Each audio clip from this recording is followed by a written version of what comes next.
How to see Open Snap again on Snapchat.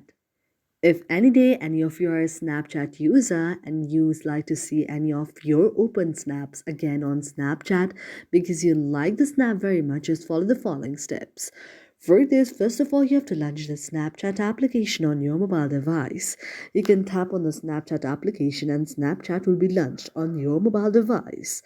After that, you can go to the message like icon, and after you tap on the message like icon, or what you can do is you can tap on any of the person like this, and you can see the various kind of snaps there. Now, what you can do is now you can tap on any of the snap there like this, and after you tap on the very snap like this, now what you can do is you can go to the option of the replay. But if you cannot find it, if the snap was sent by you, so what you can do is you can see any of the snap like this, and what you can do is you can just replay it once again there, and after you replay it once again you can just re-see the very snap on your very snap account there.